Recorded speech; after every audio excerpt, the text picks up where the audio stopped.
Hello friends, स्वागत है आप सभी का एस क्लासेस में। आज की क्लास में हम पढ़ेंगे एग्जाम के पॉइंट ऑफ व्यू से बहुत ही इंपॉर्टेंट टॉपिक पोषक तत्वों के बारे में। चलिए सबसे पहले जान लेते हैं पोषक तत्व क्या होते हैं। पोषक तत्व जो है जीवों में विभिन्न प्रकार के जैविक कार्यों के संवहन के लिए पोषक तत्व जो आवश्यक पदार्थ होते हैं उन्हें हम पोषक तत्व कहते हैं। पोषण को पोषण क्या होता है? पोषण जो है जीवों की वृद्धि, विकास और संरक्षण के लिए आवश्यक सभी पोषक तत्वों का अधिग्रहण जो होता है उसको हम पोषण कहते हैं। मतलब सभी चीज़ें बराबर मात्रा में संतुलित मिलेंगी तो उसे हम पोषण कहेंगे। खाद्य को मुख्य 3 वर्गों में विभाजित किया गया है। पहला भाग है जो हमें ऊर्जा प्रदान करते हैं। दूसरा है जो शरीर को हमारे सही बनाते हैं, शरीर को बढ़ाते हैं। तीसरा है प्रतिक्षमता युक्त खाद्य पदार्थ, मतलब पहला ऊर्जा देने वाले, दूसरा शरीर सैष्टो खाद्य पदार्थ जो शरीर को सैष्टो बनाते हैं, तीसरा है प्रतिक्षमता युक्त मतलब जो हमारे शरीर की प्रतिरक्षा करते हैं। पोषक तत्वों को कितने प्रकार में रखा गया है? तो ऑस्ट्रेलिया के स्वास्थ्य विभाग के अनुसार पोषक तत्व 6 प्रकार के हैं। पहला हमारा कार्बोहाइड्रेट जो कि हमें एनर्जी देता है, लिपिड जिसको हम वसा भी कहते हैं, तीसरा है प्रोटीन, चौथा विटामिन, पांचवा खनिज, छठा जल। तो इस क्लास में हम इन 6 के विषय में पढ़ेंगे, तो आप सभी लोग लास्ट तक जरूर बने रहिएगा। सबसे पहले आइए जान लेते हैं कार्बोहाइड्रेट के बारे में। कार्बोहाइड्रेट ऊर्जा देने वाले खाद्य पदार्थों का एक वर्ग है। इसमें रासायनिक यौगिक कार्बन, हाइड्रोजन तथा ऑक्सीजन है। ये 3 चीज़ों से मिलकर बनते हैं, कार्बन, हाइड्रोजन और ऑक्सीजन।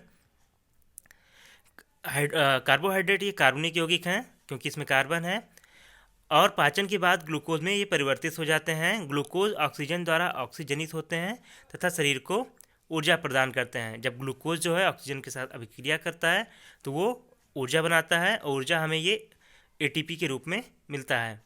कार्बोहाइड्रेट के स्रोत जो हैं वो प्रमुख स्रोत गेहूँ, चावल, मक्का, जई, शक्कर, गुड़, सूखे मेवे, दूध, आलू, शकरकंद, मांस, केला, रसदार फल इत्यादि हैं। कार्बोहाइड्रेट कितने प्रकार के होते हैं? तो ये 3 प्रकार के होते हैं, मोनोसैकेराइड, डाइसैकेराइड तथा पोलोसैकेराइड। इंपॉर्टेंट है। मोनोसैकेराइड में 3 होते हैं, ट्रायोस, टेट्रोस और हेक्टोस। चलिए मोनोसैकेराइड के बारे में जान लेते हैं। मोनोसैकेराइड जो है कार्बोहाइड्रेट का सबसे सरल रूप है जिसे जल अपघटन नहीं किया जा सकता है या छोटे कार्बोहाइड्रेट में विखंडित नहीं किया जा सकता है, मतलब सबसे सरल है, सबसे छोटा होता है। डाइसैकेराइड डाइसैकेराइड मानव पोषण में सुक्रोज, लैक्टोज तथा माल्टोज हैं, इनको हम डाइसैकेराइड कहते हैं। तथा पॉलीसैकेराइड क्या होता है? खाद्य में सबसे प्रचुर मात्रा में कार्बोहाइड्रेट, यह कई मोनोसैकेराइड अणुओं के मिश्रण से बनता है। ये जो हैं जल में अघुलनशील हैं। इनके टाइप्स कौन कौन से हैं? तो स्टार्च, ग्लाइकोजन, ग्लूकोज, काइटिन इत्यादि जो है ये पॉलीसैकेराइड्स हैं।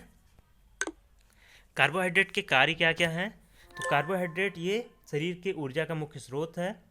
वही स्टार्च के रूप में संचित जो ईंधन के रूप में कार्य करते हैं। कार्बोहाइड्रेट स्टार्च के रूप में हमारे शरीर में संचित होता है। यह जो है वसा को संचित खाद्य पदार्थ में परिवर्तित करके काम करता है, तथा यह आरएनए तथा डीएनए का भी एक घटक है। यह शरीर स्वास्थ्य गतिविधियों के लिए प्रोटीन को बचाने में मदद करता है, मतलब प्रोटीन को बचाता है, शरीर को एक्टिविटी करने के लिए एनर्जी देता है जिससे प्रोटीन बचते हैं। अब जान लेते हैं कार्बोहाइड्रेट की अधिकता या कमी से कौन कौन से रोग होते हैं। तो अत्यधिक कार्बोहाइड्रेट से जो है वो मोटापा जैसी समस्याएं होती हैं, तथा कार्बोहाइड्रेट की कमी से शरीर का भार कम होना तथा काम करने की क्षमता कम हो जाना जैसी समस्याएं उत्पन्न होती हैं। अब आइए जान लेते हैं प्रोटीन के बारे में। प्रोटीन जो है एक अत्यधिक जटिल नाइट्रोजन युक्त पदार्थ है जो कि 20 अमीनो अम्लों से बनता है, जिसमें 10 जो है हमारे शरीर के लिए अति आवश्यक हैं तथा 10 नॉर्मल हैं। प्रोटीन शब्द का सबसे पहले प्रयोग जे बर्जीलियन ने 1938 में किया। प्रोटीन जो है न केवल मनुष्य के शरीर के संरचनात्मक पदार्थ है बल्कि यह अन्य कार्यों को भी करते हैं। मतलब इसका हुआ कि संरचनात्मक पदार्थ क्या है? शरीर को रोग प्रतिरोधक क्षमता देता है और इसके साथ साथ कई अन्य कार्य भी करते हैं। मानव शरीर का लगभग 15% भाग जो है वो प्रोटीन से है। प्रोटीन भी 3 प्रकार के हैं, सरल प्रोटीन, संयुग्मी प्रोटीन तथा व्युत्पन्न प्रोटीन। सरल प्रोटीन के बारे में जान लेते हैं। यह जो है केवल अमीनो अम्लों से बनता है। उदाहरण क्या है सरल प्रोटीनों के? एब्यूमिन, ग्लोबिमिन, ग्लूटेनिन, एब्यूमिनाइड और हिस्टाइन तथा प्रोटोमीन, ये जो है सरल प्रोटीन के उदाहरण थे। संयुग्मी प्रोटीन क्या होते हैं? संयुग्मी प्रोटीन जो है ये अन्य रासायनिक समूहों के साथ पारस्परिक क्रिया करते हैं। इनके उदाहरण हैं न्यूक्लियोप्रोटीन, ग्लाइकोप्रोटीन, फास्फोप्रोटीन, हीमोग्लोबिन तथा लाइकोप्रोटीन जो है ये संयुग्मी प्रोटीन के उदाहरण हैं। तथा व्युत्पन्न प्रोटीन ये जो है प्राकृतिक प्रोटीन के अंशायिक जल अपघटन से प्राप्त होता है ये। अब आइए प्रोटीन के कार्य को जान लेते हैं। प्रोटीन जो है कोशिकाओं की वृद्धि तथा मरम्मत को बढ़ावा देता है, हमारे शरीर की रोग प्रतिरोधी क्षमता को बढ़ाता है, ऐसे कहेंगे। कुछ प्रोटीन हार्मोन के संश्लेषण में भी भाग लेते हैं। कई जटिल प्रोटीन उपापचयी प्रक्रियाओं में एंजाइम के रूप में होते हैं। तथा प्रोटीन के जो मुख्य स्रोत हैं वो अंडा, दूध, बादाम, दालें, मछली, मांस, पनीर इत्यादि हैं। अन्य जो प्रोटीन के फंक्शंस हैं वो अभी हमने पढ़ा ना, एंजाइम्स के रूप में होते हैं, एंटीबायोटिक्स के रूप में हमारे शरीर को मरम्मत करते हैं, ट्रांसपोर्टेशन का भी काम करते हैं, तथा रेगुलेटरी हैं। As a hormones they control metabolism, ये मेटाबॉलिज्म को कंट्रोल करने का काम करते हैं। स्ट्रक्चरल होते हैं, कवरिंग एंड सपोर्ट्स स्किन, ये स्किन को भी लिए अच्छे हैं। तथा हेयर, नेल्स तथा बोन इन सब के भी काम करते हैं, मतलब इनकी मरम्मत करते हैं। मूवमेंट, हमारी मसल्स तथा अन्य चीज़ों का भी ये बनाने का काम करते हैं। अब चलिए अगला जो भाग है वसा, इसके बारे में जान लेते हैं। वसा के बाद हमारा मोस्ट इम्पॉर्टेंट टॉपिक विटामिन होगा, उसको भी हम देखेंगे। चलिए वसा के बारे में जानते हैं।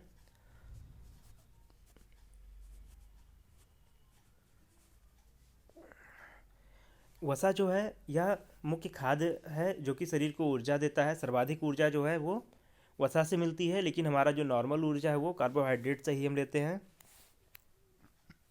यह ग्लिसरॉल और वसा अम्लों के संयोजन से बनता है। क्षार द्वारा इसका इमल्सीकरण किया जा सकता है। वसा के प्रकार ये दो ही प्रकार के होते हैं, जंतु वसा तथा वनस्पति वसा।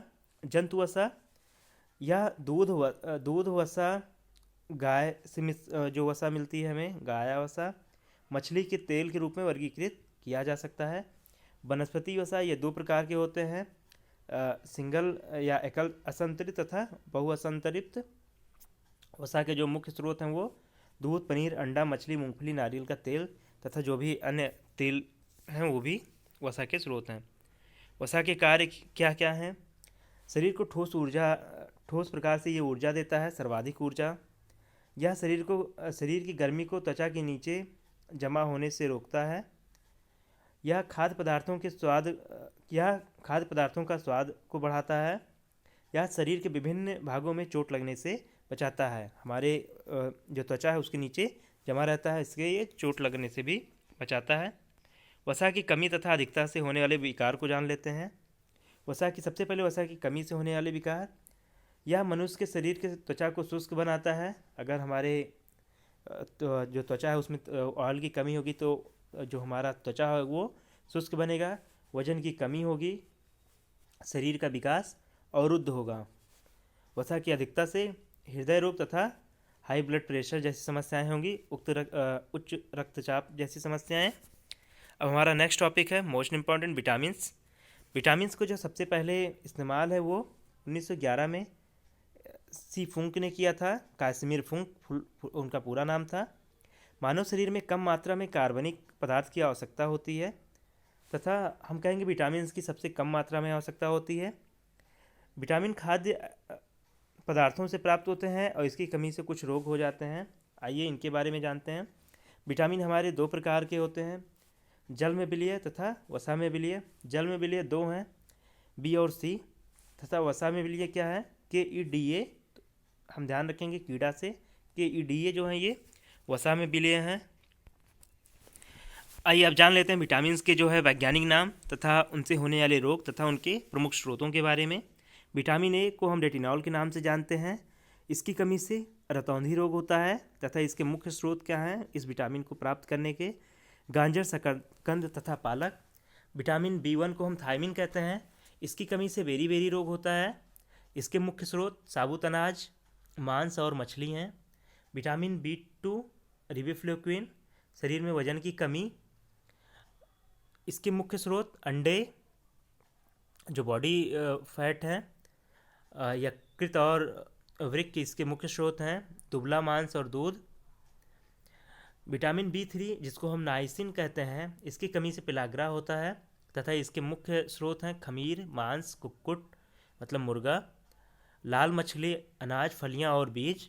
विटामिन B6 जिसको हम पायरोडॉक्सिन कहते हैं, इसकी कमी से एनीमिया होता है। इसकी जो मुख्य स्रोत हैं कुछ मछलियां हैं, मूंगफली तथा सोयाबीन है।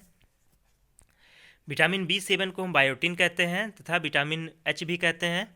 इसकी कमी से कमजोरी तथा भूख न लगना जैसी समस्याएं होती हैं तथा बालों का झड़ना भी इसी में आएगा। सब्जियां, अनाज, नट, बादाम, अखरोट, मूंगफली, खमीर और सोयाबीन इसके मुख्य स्रोत हैं। Vitamin B9 folic acid, folic acid में हम बोल सकते हैं इसमें आयरन होता है, खनिज होता है। इसकी कमी से एनीमिया होता है। तो आयरन के जो मुख्य स्रोत हैं हरी पत्तेदार सब्जियां, बीन्स, दाल, मसूर, गेहूं के बीज, खमीर, मूंगफली, संतरे इत्यादि हैं। अगला है हमारा विटामिन B12 जिसको हम साइनोक्लोबिमीन कहते हैं। इसकी कमी से भी एनीमिया होता है। और मांस, कुक्कुट तथा मछली इसके मुख्य स्रोत हैं। विटामिन सी जो है एस्कॉर्बिक एसिड, इसकी कमी से स्कर्वी होता है। तथा स्ट्रिस फल तथा संतरे, नींबू, आंवले इसके मुख्य स्रोत हैं जो खट्टे फल हैं, नींबू प्रजाति के भी हम कहेंगे। विटामिन D कैल्सीफेरॉल इसका वैज्ञानिक नाम है। इसकी कमी से सूखा तथा अस्थि जैसा रोग होता है तथा धूप इसका मुख्य स्रोत है, सूर्य का प्रकाश। अगला है विटामिन E, इसको हम कहते हैं टोकोफेरॉल।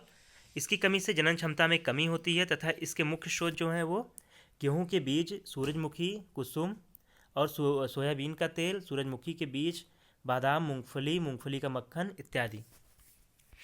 अगला है विटामिन K जिसको हम कहते हैं फ्लोकिनोन। इसकी कमी से रक्त के थक्के नहीं जमते हैं तथा हरे पत्तेदार सब्जियां विटामिन K को प्राप्त करने के मुख्य स्रोत हैं। विटामिन के कार्य जान लेते हैं। यह जो है उपापचयी क्रियाओं में आवश्यक हैं। ये शरीर में कार्बोहाइड्रेट, प्रोटीन तथा वसा के विघटन से संबंधित हैं तथा ये उपापचय के अंतिम उत्पादों के रूप में ऊर्जा, CO2 तथा जल निर्मुक्त करते हैं। ध्यान रखिएगा 10-20 टाइप के अमीनो एसिड होते हैं जिसमें हमारे शरीर को 10 ही की आवश्यकता होती है मुख्य रूप से। अगला है हमारा खनिज, ये भी मोस्ट इंपॉर्टेंट है। इससे भी अब बहुत से क्वेश्चन हमारे पूछे जाते हैं। खनिज एक अकार्बनिक लवण है, इसमें कार्बन्स नहीं होते हैं। मानव शरीर में कम से कम 29 तत्व पाए जाते हैं, हम इनको खनिज कह सकते हैं। तत्व एलिमेंट्स हैं, कौन कौन से उनको जान लेते हैं तथा उनसे संबंधित तथ्यों को जानते हैं। सबसे पहला है तत्व सोडियम। सोडियम जो है रक्तचाप को नियंत्रित करने में सहायक होता है, हमारे ब्लड प्रेशर को, तंत्र में तंत्रिकाओं के आवेगों के संचरण को कंट्रोल करता है। मुख्य स्रोत इसके जो हैं नमक, मछली, दूध तथा अंडे इत्यादि हैं। इसके बाद हमारा पोटेशियम जिसका जो है प्रतीक K है। यह जो है शरीर में विद्युत अपघट्य का नियमन बनाए रखता है। अगला है हमारा कैल्शियम। यह अस्थियों तथा दांतों को विटामिन D से संयोजित करता है तथा उनको मजबूत बनाता है। मुख्य स्रोत इसके दूध, मछली, अनाज इत्यादि हैं। अगला है हमारा फास्फोरस। यह अस्थियों के विकास के लिए बहुत ही महत्वपूर्ण है, यह अक्सर पूछा जाता है क्वेश्चन। अब खनिजों को आप ध्यान से पढ़िएगा, विटामिन के साथ साथ खनिज बहुत पूछे जाते हैं। अगला है हमारा लौह। इसकी कमी से एनीमिया होता है तथा इसके मुख्य स्रोत जो है वो दाल, पालक इत्यादि हैं। यह जो है फोलिक एसिड में भी पाया जाता है। अगला है हमारा आयोडीन। इसकी कमी से घोघा रोग होता है जिसको हम गायटर कहते हैं। मुख्य स्रोत जो है वो आयोडीन तथा सब्जियां हैं। सबसे इम्पोर्टेंट है हमारे शरीर का में उपस्थित जल। आइए इसके बारे में जानते हैं। जल मानव शरीर का महत्वपूर्ण हिस्सा है। यह मानव शरीर के लगभग 65 से 70% में रहता है तथा अगर प्लाज्मा में जल पूछा जाए तो 90% होता है मानव रक्त के प्लाज्मा में। निर्जलीकरण से मानव की मृत्यु हो सकती है अगर किसी को दस्त ज़्यादा हो रहा है तो। जल ऊष्मा वाष्प द्वारा मानव शरीर के तापमान को नियंत्रित करता है तथा आमतौर पर एक व्यक्ति को प्रतिदिन 4 से 5 लीटर जल पीना चाहिए। महत्वपूर्ण तथ्य क्या क्या हैं?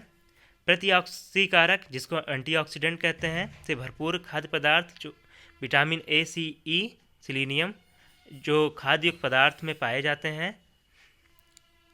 प्रतिऑक्सीकारक एंटीऑक्सीडेंट जो है वो vitamin A, C, E, selenium जैसे जो खाद्य पदार्थ हैं उनमें ज़्यादा पाए जाते हैं। विटामिन और खनिज में जो है वो कोई कैलोरीज नहीं होती, इनसे कोई ऊर्जा नहीं मिलती है हमें।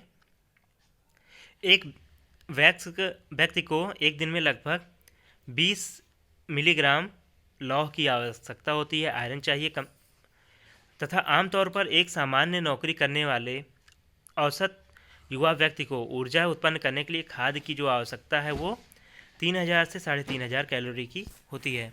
आपको हमारी क्लास कैसी लगी हमें कमेंट बॉक्स में ज़रूर बताएं, तथा आपके लिए कंटेंट तैयार करने में हमें काफ़ी मेहनत करनी पड़ती है, तो आप हमारे चैनल को भी सब्सक्राइब करना ना भूलें। धन्यवाद।